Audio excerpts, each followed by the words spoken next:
Hello, hello, hello. What's going on? What's going on? What's going on? I have returned, and today we are going to be talking about the concept of buy term, invest the rest.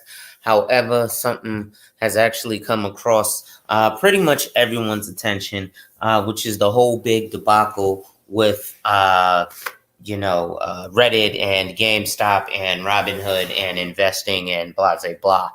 So one quick article, if anybody is familiar with the financial world, from Reuters, of Thomson Reuters, which is one of the premier financial analysis or financial companies in the world. So let's take a look at a brief article that they shared about the person who is the basically the big time exposer of these these stocks. So if you'll see here, it says the famed GameStop bull, Roaring Kitty, is a Massachusetts financial advisor. Basically, he's just an insurance agent. So this is an article from January 28th from Reuters.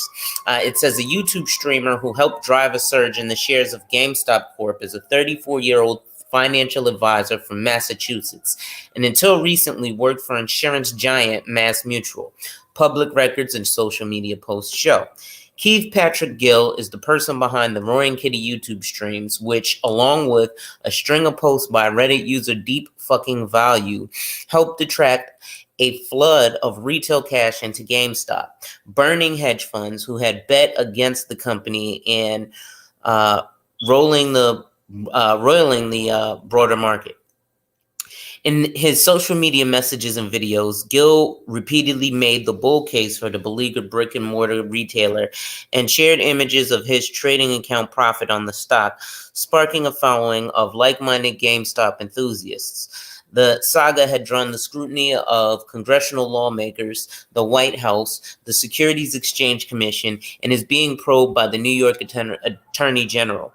Reuters identified Gill as Roaring Kitty through a now-dissolved New Hampshire-based company created by Gill, which shares the same name and email as his Roaring Kitty YouTube account.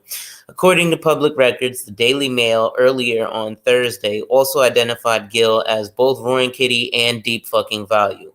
Gill did not respond to multiple calls and messages seeking comment. Mass Mutual said in a statement on Thursday that Gill was no longer working for the company. It did not immediately respond to other questions posted by Reuters.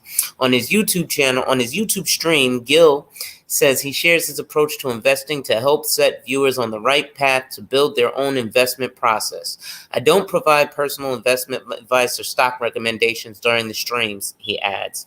On Thursday evening, Kevin Gill, Gill's brother, according to an online profile and public records, appeared to verify that Roaring Kitty and Deep Fucking Value are one and the same, pointing to the Daily Mail story in a Facebook post and adding, so my brother is kind of famous now. Calls and an email to GameStop late Thursday were not answered. The company has also so far not commented on the episode. A married father, according to his YouTube videos, Gill is a chartered financial analyst who had until recently created contact for In Good Company, an initiative by Mass Mutual to explore different ways to make financial education more accessible, its website says. Through frequent posts on Reddit's Wall Street Bets thread, Gill became the Pied Piper of GameStop, sharing screenshots of his portfolio, which appeared to inspire thousands of amateur retail investors to follow him and to allying the retailer too. He began sharing his bets with the group in September of 2019, posting a portfolio screenshot indicating he invested $53K in the company and already netted a $46K profit. Reuters was unable to confirm this. In YouTube videos, he expanded upon his investment thesis, arguing the company was undervalued and was well-positioned to rapidly grow its fledgling online business. By Wednesday, Gill was up over 400% in the stock and options investment in the company, which, with his GME position plus cash worth nearly $48 million, according to his Reddit post, Reuters could not independently verify his profits. So it started a fever pitch. It created everything that everyone is talking about today. So I did just want to mention that because that is something that insurance agents and financial advisors do like to do, which is to actually help your client and drop knowledge. Sometimes when you do become too caring of the client, the financial companies don't like that because then you put the client's best interest at hand, and it usually doesn't make the company a boatload of money. Executives bonuses for the executives to, have their parties. So what were we talking about today? We're talking about buying term and investing the rest. And it's ironic that this pops up today because a lot of people generally don't really have the ability to do that thing called buy term and invest the rest. In fact, what I want to show you is that your average investor doesn't really have it. because the average investment is about $10,000. And your average person who thinks they're investing, who's not an accredited investor, doesn't have the risk tolerance to lose $10,000. But we'll Google it, right? How much is the average investment? Okay, so this is saying that you should put, about 10% away. Let's see. What's the average return? It's about 10%. How much the typical American has in investment accounts outside of retirement accounts at every age? Let's see. So the data shows just how important time is in building wealth. While the typical 20-something personal capital user has just $10,711 invested, the typical 60-something user has over $210,000 invested. Okay, now why is that important? Because you meet people like Suze Orman or Dave Ramsey, and they'll always tell you, or there's certain companies that are won't be named that will tell you, oh yeah, just buy term and invest the rest. Well, your average investment is $10,000, and if you don't have the risk tolerance to lose $10,000, then you shouldn't be buying term and investing the rest in the way that they're saying. Also, if you don't have the ability to withstand the fees that are associated with what's called investing. See, most of you are not an accredited investor, so you don't understand that there are additional fees when investing. Number one, firstly, your average minimum investment needs to be at least $10,000 plus a commission that you'll be paying to the stockbroker of about the same $10,000. So your initial investment is approximately $20,000, $10,000 of with which you have to have no problem losing and going from 10,000 to zero overnight. Secondly, the buy a term and invest the rest is really a great model for those who have a couple of things. Either you have a boatload of money, which most don't, because you're not going to be able to afford that fee. Like I said, initial $20,000 investment, or there's something called the 2 and 20 fee. So what that is we will charge you 2% of your net worth. Let's say your net worth is $100,000. We will charge you $2,000 a year because you purchased a mutual fund with me.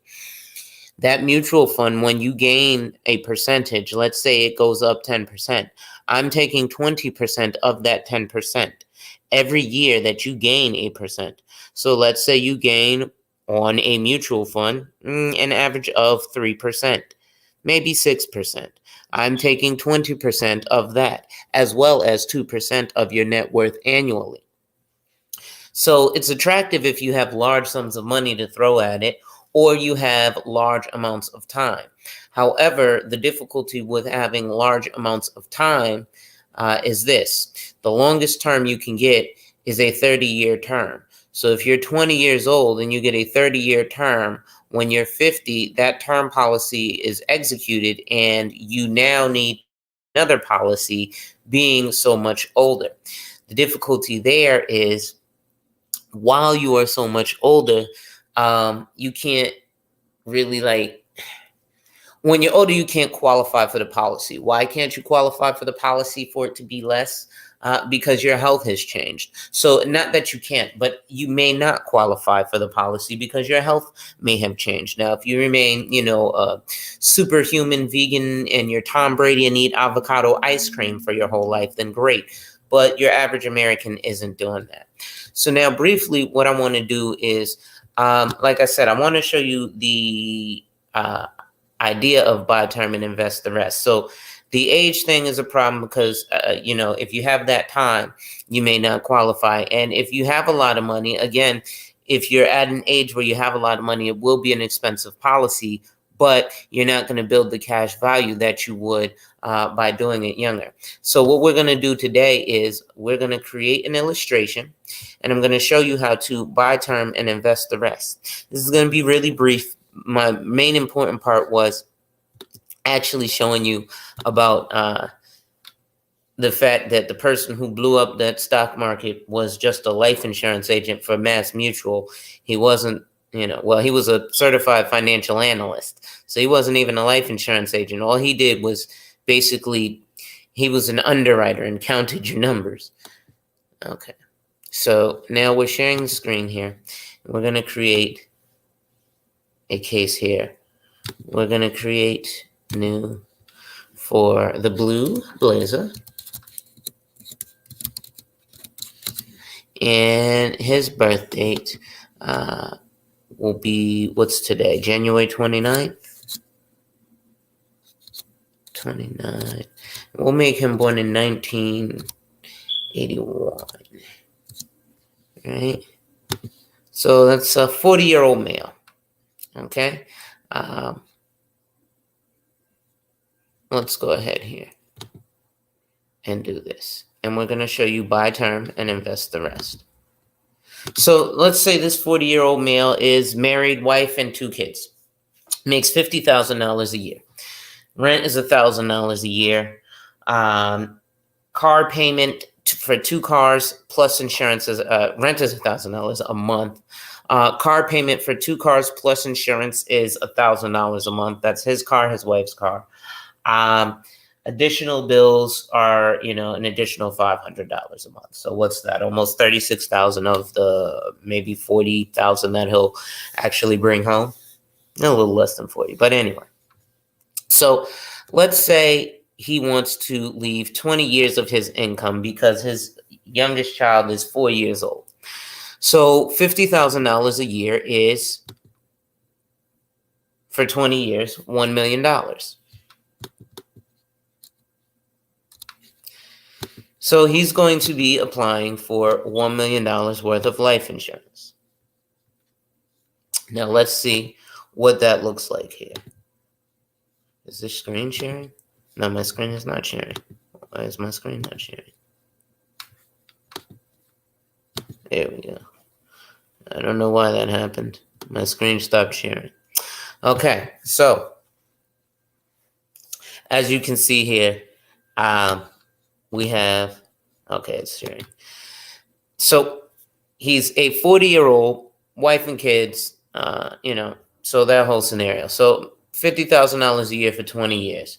So let's preview that.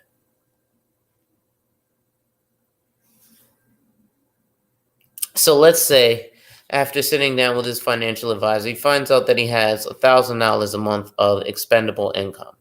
And normally what he's been doing is just putting that in the bank and saving it. So he can buy a $1 million life insurance policy for $1,300 a month. Oh, I'm sorry. This is a whole life. Why? Okay. I thought something was wrong there. Term. Okay. So we're going to put him at a 30-year term for $1 million. And we're going to do monthly. Okay. So here we go. So again, and we've summarized that he's saving $1,000 a month. So a $1 million life insurance policy for a 40-year-old non-tobacco smoker is about $212 a month, $211.75.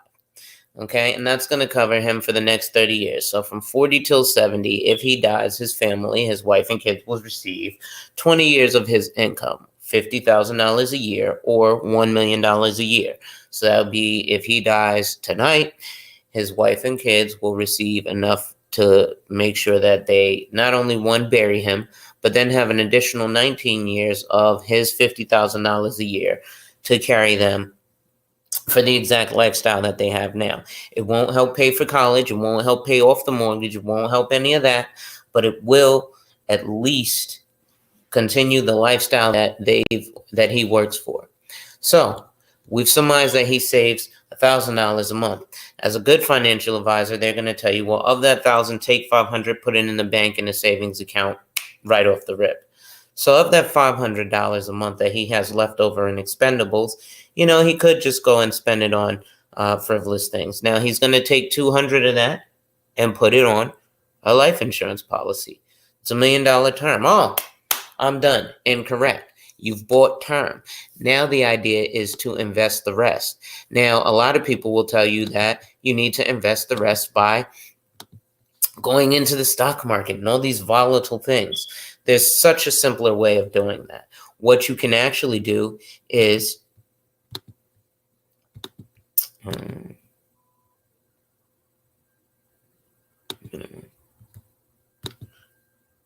minimum non-mech.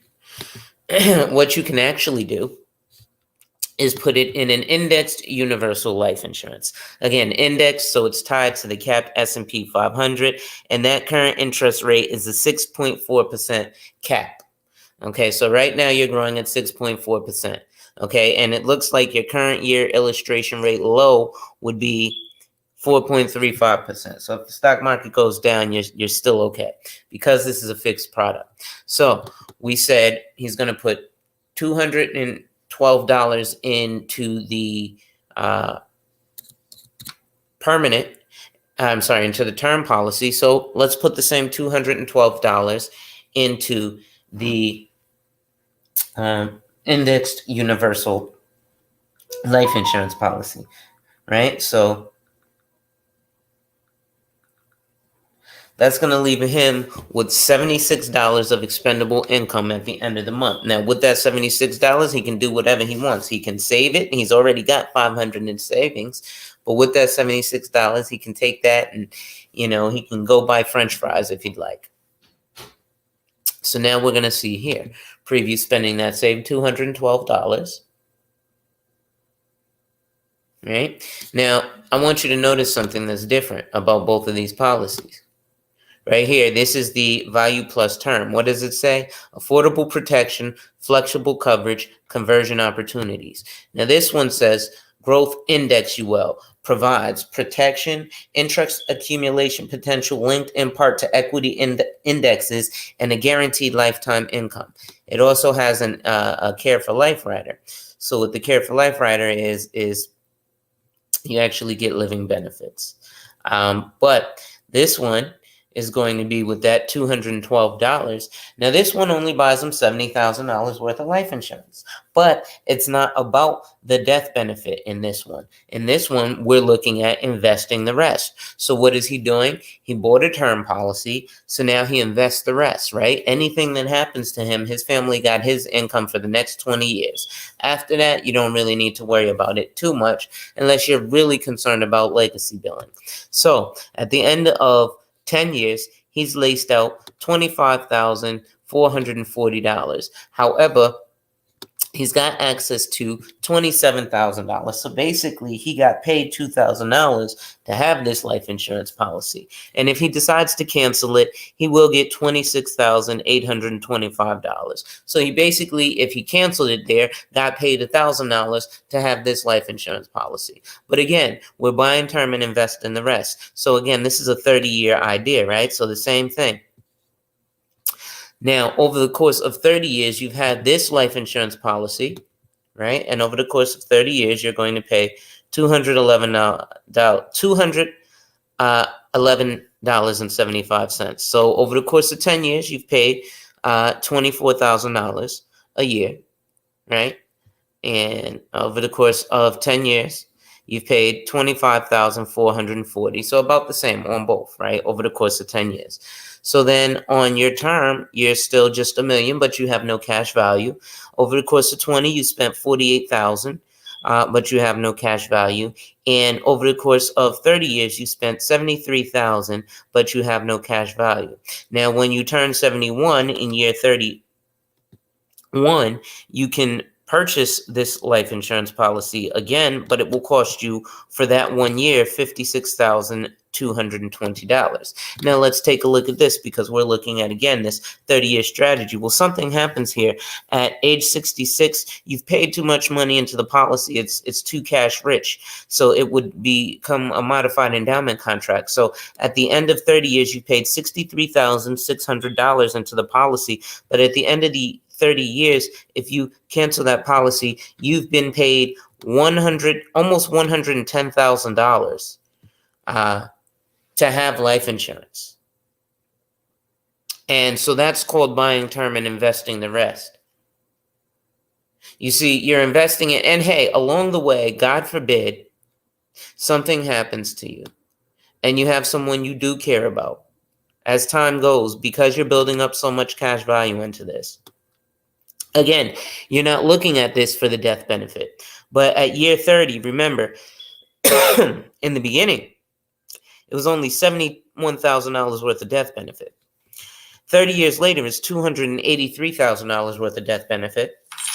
There's also $170,000 worth of cash that you've built. So if you cancel that policy, again, you've paid out of your own pocket $63,000. And hold on real quick. I want to salute. That's my man Sheet again. Appreciate it. As always, brother, we appreciate the support. So looking forward, again, this is a 30-year strategy, and this is an index universal. Okay. Now, again, there's going to be the difference. When you're looking at purchasing something as a life insurance policy, it's not exactly legal for us to call it, but it's basically a wealth contract when you're looking at it like this. So you have your term policy, right? And this is going to cover, if I die, hey, my family's rich, or at least they're taken care of in the lifestyle that I've worked so hard for. They're covered for. Now, the next step here is to invest in yourself. So for the same $2,500, most people will look at it and be like, well, what am I getting for what I'm spending? And they're only looking at the immediate. Well, I'm only getting, $212 for 76,000 or $212 for $1 million. Well, I'm going to spend it for the $1 million. Yes, but for the $1 million, you get $0 back. For the 71,000, you're building and accumulating cash value. You're actually accumulating something that's going to go ahead and build you. Okay. What's going on, brothers? Hold on. Let me put this up here. Let me stop the share real quick. And what's happening? We got a Go Professor in here. All right. We see you. No doubt. Chaos Rain, what's going on? So this is going to be short, brothers, because I want to hop back on. I was watching some other brothers going in. But I really do want to speak to the importance of buying term and investing the rest, because it really is a great strategy, but it has to be executed properly. And this is before you get into purchasing investments or any of those products. Again, most people who are purchasing investments are purchasing ETFs or mutual funds. So those are very safe products. Even when you purchase through things like Robinhood, Acorn, Stash, there's so many other investment apps. You're not an accredited investor. The accredited investor is the app. So there's a lot of risk tolerance that's taken out of it. And it's more like crowdfunding. Just like I think there's something called Fundrise that is similar to the J. Morrison real estate fund. And the reason that I'm upset with a lot of African Americans is because they're upset with J. Morrison, but they're hopping onto this other app that was created by someone outside of our community, and it has the exact same premise, and it's going to do the exact same thing as the Tulsa Real Estate Fund. So if we have outrage at the Tulsa Real Estate Fund for buying a commercial building, yes, it's for Jay Morrison's fund, and he calls it the Black House. But unfortunately, due to COVID, no, there weren't a lot of businesses that were leasing the location. But as a commercial location, on average, a commercial lease can be about 30 years if it's a grocery store. Okay. If it's a store, you're looking at, 5-year leases. Okay. So you're looking at long-term periods when you're working on businesses. I don't know if you guys saw my last live where I talked about the EITC, which is the Earned Income Tax Credit, or speaking on the EFIN, which is your electronic filing identification number for those tax professionals like myself who have to go through recertification so that you can prepare at least 10 tax returns this coming tax season. Also, if you did not know, I am not a tax advisor. Please do not think I am a tax advisor. I am not a CPA. I just prepare simple returns simple 1099s and 1040s. I do not do, you know, more difficult tax returns. For those, I would refer you to your accountant, which is part of your financial team, which it's always important to have those to work with. Your attorney, your accountant, your financial advisor, and your insurance agent should all not be the same person and should all work in tandem. And when I say your insurance agent, I do mean multiple things. So I am licensed for not only life, health, and accidental, which means I can do your life insurance, your 401k, your Section 529 college savings plan, and a multitude of other things. But I also have my property and casualty license, which means that I can help you with your car insurance, your homeowner's insurance, your business liability insurance, your dog insurance, stuff like that. But I would recommend, if you come to, when I open my property and casualty agency again, if I open another Allstate, don't get life insurance. Well, you can't get life insurance from Allstate anymore. They sold their holdings. But, don't get your life insurance from your car insurance company unless it's a minor policy that you bundle with like your car insurance to have. So, so you can never have enough life insurance, believe it or not, because all it does also is add to your net worth. So that's why they concern you with like your annual income is a question that they ask on a lot of life insurance applications, because they want to make sure that you're not over-insuring yourself or inflating your net worth, because life insurance is something that's calculated in your net worth, especially if it's a 20 plus year term, or especially if it's a cash value policy. Cash value policies definitely can be treated as an asset in many different situations. So with that being said, this is real easy. I want to share this again really quick just to kind of staple the point home that it is very important to go ahead and buy term and invest the rest. So again, this is for a 40-year-old male. So this is for, again, the Blue Blazer 40-year-old non-tobacco. So another video I'll do is getting actually deeper into the weeds of things like different standards. So you have here like preferred plus non-tobacco. When you guys see those commercials on TV and it's like, this guy got a $750,000 policy for $14 a month, they're quoting him at, in fact, I'll do it for you. So same policy, right? $212 a month, preferred plus non-tobacco versus non-tobacco. So preferred plus means that you have the health of Superman.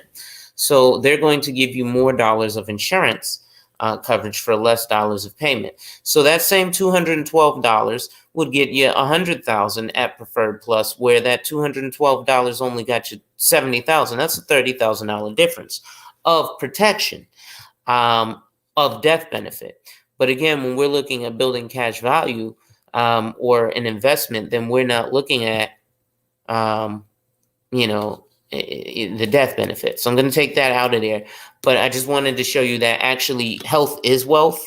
And I say that to say that, we definitely want to make sure the healthier you are, the cheaper these things are.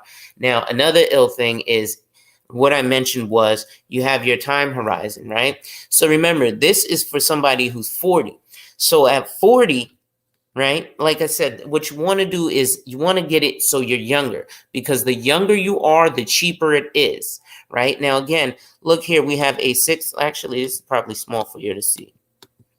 So look here, right? $70,000 is your death benefit. Your monthly premium is $212 a month. But your cash value is what you're looking for. So every year you pay $2,500. You're age 40, end of the year, end of your 10 years paying, you've paid $25,000 into the policy. But let's look at our cash values, okay? This is worst case scenario here. This is if everybody had COVID and actually died. This wouldn't happen, where you'd only get $15,000 of cash value. This is worst case scenario, where you're only growing at 4%. This is what's actually happening today as of the prime rate as of Wednesday. So you would have access, or your net account value is $27,000. Now, mind you, you've paid in $25,000. So if you have net account value, that means in the bank you have $27,000, but you only put $25,000 in the bank. So if you cancel it and get rid of the policy, you have $26,825 coming to you. You see, this says cash surrender value. So that's different from cash account value. And then that's also different from net death benefit. When you get advertised to, people advertise to you the net account value, or what you can borrow against. What they don't advertise to you is your cash surrender value, or what you actually can cash out on. That's what we call it in the hood, right? We don't call it surrender. If you want cash out the policy, yo, I'm done. I don't want this no more. I'm canceling it, but give me back my bread. They will give you, you've paid them $25,440. They will give you a check of $26,825. In essence, you have been paid for having life insurance. You didn't pay for life insurance. So people saying, oh, that's kind of expensive. Well, you don't intend on dying. You intend on living. So again, this strategy is, this term policy is 30 years. Okay. So I want to show you guys what it would look like if you're 20 years younger. Let's see if we were get it 20 years younger. What's this question? What about me? You're 51, a vet, PTSD, non-tobacco, non-drinker.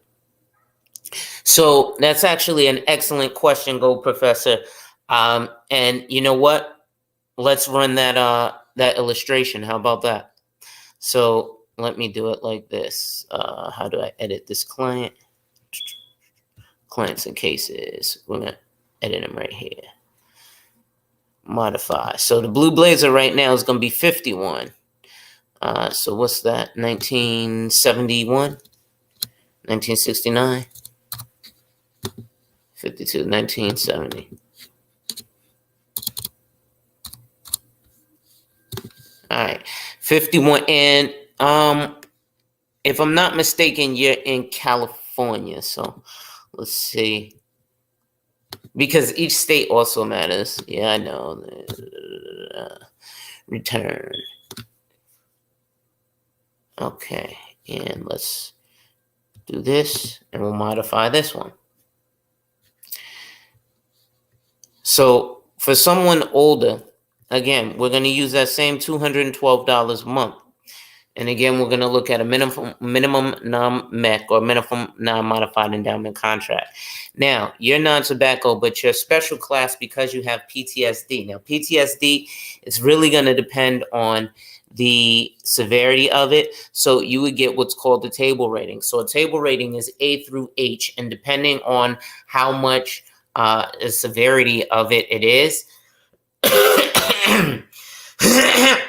excuse me, depending on the severity of the table rating, they increase the price thusly. Now, in your situation, I'm going to assume with PTSD, it's not chronic. I have PTSD as well. Like I said, I got shot 5 times 3 days before Mother's Day in front of my mother in 2008. So I understand PTSD. So let's take a preview of this right quick. All right. So again, this is for the indexed universal life. Now, again, someone at your age, Go Professor, we could still be looking at 30 years, but at your age, you can't even get a 30-year term. You'd have to get a 20-year term. Okay, so I'll show you that as well. But this one would cost you, again, $212 a month. It would get you that same it would get you $50,000 worth of death benefit. But again, you'd be building your cash accumulation. Now, this one, again, because you're 11 years older, the cash value, you don't have the time that someone 11 years younger does, right? So at the end of your 10 years, you've paid in the same $25,440, but you've only got access to, well, they paid you $300 for having the life insurance policy. Okay, so they've paid you, if you have access to $25,714 of cash value. But if you surrender it, it's a wash. You get $25,557 So about $117 more than you've paid out of pocket. Okay, now you're looking at the next 10 years. So the next 10 years you can pay in while you're 62, 63, 64, 65. At 66, you have to stop paying because I have this set up so that it's not what's called a MEC, or a modified endowment contract. We'll talk about modified endowment contracts on another one. What a modified endowment contract is, long story short, is a tax shelter. It's part of the reason Donald Trump only paid $750 in taxes. But let's look here. So at the end of that, you stop paying at 66. So 66, 67, 68, 69, 70, 71, you're paying $0 into the policy. So you paid a total of $35,616 into the policy. However, at age 71, you'll have access to $61,963, or if you cancel the policy, they would give you a check of $61,963. And the death benefit would increase to, if God forbid you died, $100,447. So you would leave your, next to kin $100,000, or you could go ahead and buy that next Harley flat out cash. Now, here's the beautiful thing about it. You can also do something which is with life insurance that you can't do with anything else, like a 401k, which is create a retirement account with a life insurance. So I think I'll actually do one of these for somebody who is a lot younger, so you can see how the numbers balloon, but just for yourself, it balloons. Now, there is a point where the policy will do what's called fall apart, and that looks to start happening. And this policy doesn't start falling apart at all. But I should read some important stuff here. So it says the guaranteed interest rate is 2% in the fixed account and loan account, and 0% in the index options. Beginning in the sixth policy year, an index credit enhancement equal to 10% of the index credit is reflected in the value. So it starts to fluctuate due to the S&P 500. And, as you can see here, here's some of the asset allocations. If you really want to get into the nitty gritties of that, book an appointment, because that's going to take a little while. So, gentlemen, I hope you appreciate it. Best shape, he eat nuts and berries. That's a fact, brother. So with that being said, brothers, I am going to get ready to cut off here because I want to go ahead and watch some other brothers. I appreciate the support. It's only going to help me grow. What I'm going to do, actually, I don't just wear blue blazers. I will start coming on. I like to cam up and do the little, look nice, because it's inspiring to me. It's kind of, I want to also say free Rollo, but it's also, to me, it's something that, from my background and affiliations, I used to affiliate with a group called the Gangster Disciples, and one of their leaders was a gentleman by the name of Larry Hoover. And one of his premises was, instead of walking down the street in, sagging jeans with a gun, I'd rather walk down the street with, a suit and tie and a briefcase. And, there's someone who brought into, I don't claim to belong to any particular sphere, the B1, the manosphere, none of that. But I traffic in all of them. And I want to say I see some infighting in between all of them that personally I think we need to drop. But it is what it is. If we could all come together, it will rock the world. But I've seen some people who have brought some others in here. And as a black man, it's disappointing to see the views of people who globally look at us differently as American black people. At any rate, so I'll be trying to clean up my act and even my speech here. I do go unscripted, so it's, off the top. And I do come from a certain background that is not one. I'm not, claiming to be, some ex super thug gangster, but I was, out there being a wannabe thug and running the streets and ended up getting shot 5 times because of it. Like 50 said, react like a gangster, die like a gangster for acting. At any rate, this was very, a little bit informative. Like I said, I'll be sharing more videos like this, as well as tax information directly from the Internal Revenue Service, so that we can do things like focus on nation building and building governments. I have a few people who have reached out to me via email. I will be responding to you, and thank you for the ideas. Actually, shout out to Green Gorilla. He's part of the reason that I got the analytics on YouTube. And shout out to my man Rael. He gave me an idea to use Canva so that I can start using fancy graphics and stuff so that I can make a better show for y'all, because it'll be better for me as well. I'm actually having a lot of entertainment doing this. And as a financial advisor myself, I'm a little cocky. I like to hear myself talk.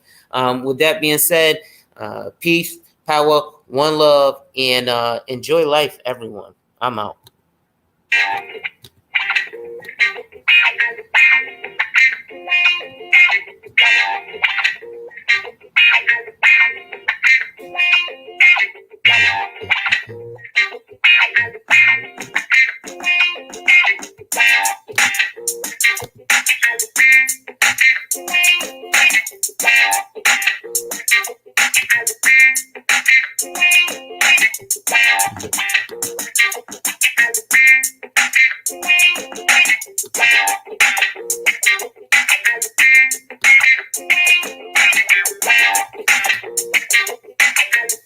As always, make sure you look for the link in the description.